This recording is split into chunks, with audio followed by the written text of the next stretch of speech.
22일 아침 미국 국회의사당 경찰은 공화당 전국위원회 본부에 도착한 의심스러운 소포에서 혈액 2병, 한글 성경, 아이스팩이 발견돼 워싱턴 DC의 공화당 전국위원회 본부가 폐쇄됐다고 밝혔습니다. 혈액의 출처는 불분명하며 현재 조사 중입니다. 수사를 주도한 국회의사당 경찰은 위험사건 대응부서가 해당 소포를 조사해 제거했다고 확인했으며 브리아나 버치 대변인은 국회의사당 경찰이 소포의 출처와 내용물을 추가로 조사할 것이라고 말했습니다.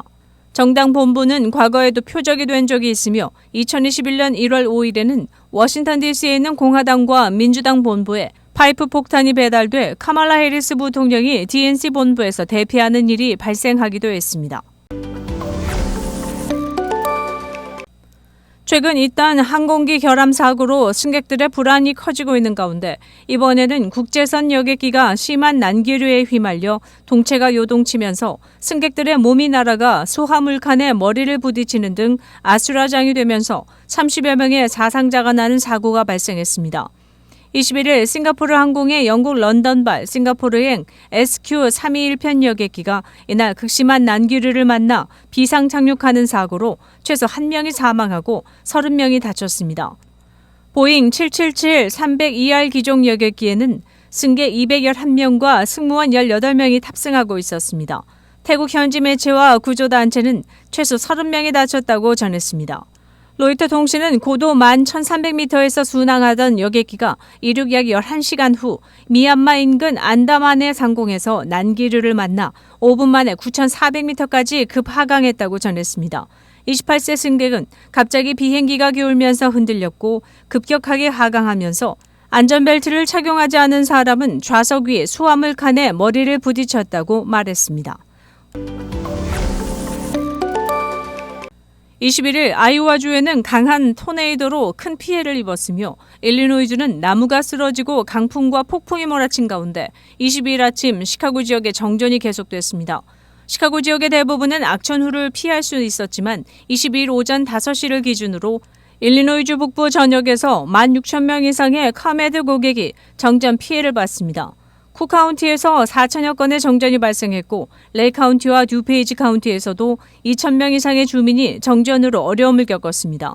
이외에도 나이스, 버틀렛 등 서버브 지역에서도 도로가 폐쇄되고 CTA와 메트로 노선의 운행 지연 문제가 발생했습니다. 아이오와주에서는 토네이도가 강타해 여러 명이 사망했습니다.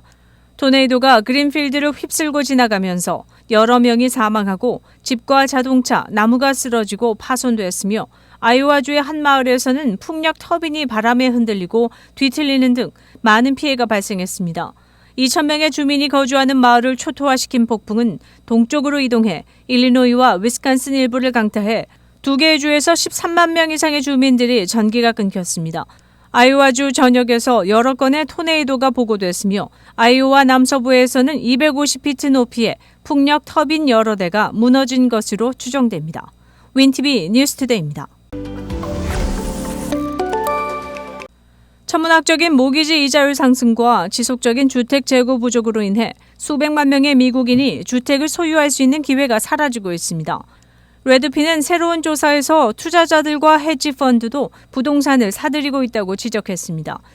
부동산 투자자들은 2024년 1분기에 전년 대비 0.5% 증가한 약 4만 4천 채의 주택을 매입했으며 이는 2022년 이후 처음으로 증가한 수치입니다.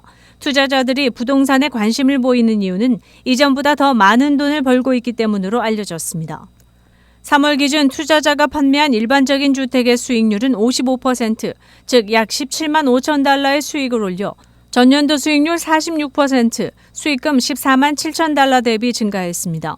또한 투자자들은 전액 현금으로 지불하는 경향이 있기 때문에 일반적인 개인 구매자보다 높은 모기지 이자율에 덜 영향을 받는 것으로 알려졌습니다.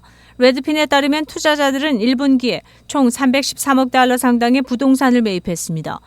투자자들의 1분기 구매주택 중 저가주택이 47.5%를 차지했고 고가주택은 28.5%를 차지했습니다.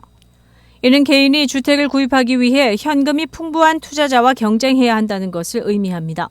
수년간의 주택 건설 부족으로 인해 미국 내 주택 부족 현상이 심화됐고 이후 모기지 금리의 급격한 상승과 비싼 건축 자재로 인해 문제가 더욱 악화됐습니다. 리얼터닷컴에서 발표한 보고서에 따르면 팬데믹 전보다 주택 공급량이 34.3%가 감소한 것으로 나타났습니다. 팬데믹 기간 동안 3% 이하의 사상 최저 모기지 이자율에 묶여있던 사람들은 매물을 내놓기를 꺼려해 공급이 더욱 줄어들고 구매 의향이 있는 구매자들은 선택의 여지가 거의 남지 않은 상황이 지속되고 있습니다. 윈TV 뉴스투데이입니다. 15세 소녀가 5월 10일 CTA 레드라인 열차에서 발생한 연쇄 강도 사건 관련 혐의를 받고 있습니다. 미성년자라는 이유로 이름이 공개되지 않은 이 소녀는 레드라인에서 승객을 폭행하고 강탈한 용의자 중 한 명으로 지목된 후 20일 체포됐습니다.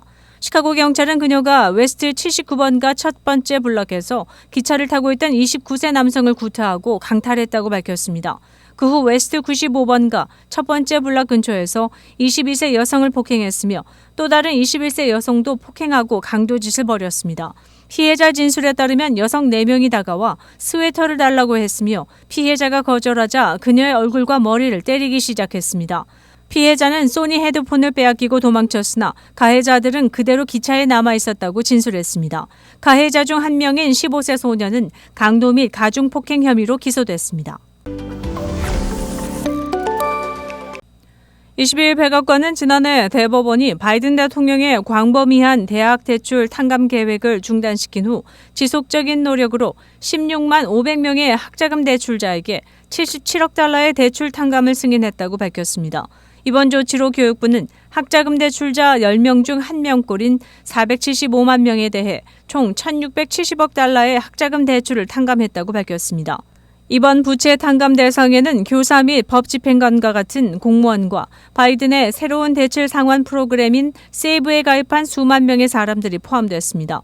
미국 교육부 장관은 성명에서 연방 학자금 대출자 10명 중 1명이 대출 탕감 승인을 받았다는 것은 이제 대출자 10명 중 1명이 재정적으로 숨통이 트이고 부담을 덜게 됐다는 것을 의미한다고 말했습니다.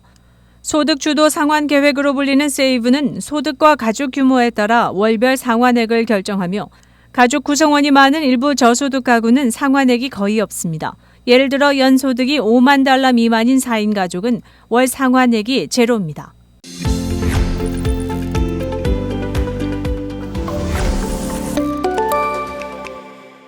시카고 한인동포 일간지 한국일보는 전자신문으로도 배포됩니다.